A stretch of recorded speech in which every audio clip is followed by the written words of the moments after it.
نماز جنازہ میں یہ جو دعا پڑھی جاتی ہے اللہم اغفر لحینا و میتنا و شاہدنا و غائبنا، یہ دعا بھی سنت ہے. اس کے علاوہ بہت ساری دعائیں ہیں. کبھی موقع ملا تو انشاءاللہ ایک پیپر پہ چارٹ پہ یہاں وہ دعائیں لکھ کے ہم لگا دیں گے. لوگ سمجھتے ہیں بس یہی دعائیں، باقی دعائیں جائز نہیں ہیں. احادیث میں بہت ساری بڑی اچھی اچھی دعائیں ہیں. تو انشاءاللہ وقت جیسے ہی ملتا ہے اس کو کمپوز کر کے یہاں لگا دیں گے. اور نماز جنازہ میں جو ہے فرض صرف 4 تکبیریں ہیں، 4 دفعہ اللہ اکبر. بعض لوگ کہتے ہیں ہمیں نماز جنازہ پڑھنی نہیں آتی اس لیے ہم نہیں پڑھ رہے. تو نماز جنازہ سب سے آسان ترین نماز ہے. 4 دفعہ اللہ اکبر کہنے سے نماز ادا ہو جائے گی، کچھ بھی نہ پڑھیں آپ. باقی جو ہم ثنا پڑھتے ہیں سبحانک اللہم بحمدک و تبارک اسمک و تعالی جدک ولا الہ غیرک، اس میں وجل ثناؤک کے الفاظ بھی لوگ بڑھا دیتے ہیں، لیکن یہ کسی مستند حدیث سے ثابت نہیں ہے وجل ثناؤک کے الفاظ.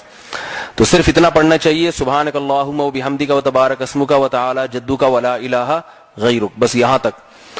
تو کسی معتبر حدیث سے، مستند حدیث سے وجل ثناؤک کے الفاظ ثابت نہیں ہے. اس کے بعد درود شریف ہے جو نماز میں پڑھا جاتا ہے. اس کے بعد جنازے کی دعا ہے، تو جس کو وہ دعا آتی ہو وہ پڑھ لے، دعا نہیں آتی تو جو دعا آتی ہے وہ پڑھ لے. مختصر رب اغفر وارحم وانت خیر الراحمین، نیت یہ کر لے کہ اللہ اس میت کی مغفرت فرما.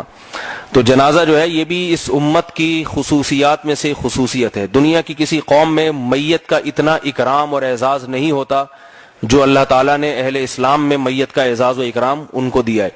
بغیر غسل کے دفن کیا جاتا ہے، دفن بھی نہیں کیا جاتا. بہت سو کو پارسیوں میں ایسا ہوتا ہے چیل کوے کے سامنے رکھ دیتے ہیں، وہ بوٹیاں کھا لیتے ہیں. بعضوں میں جلا دیتے ہیں ہندوؤں میں.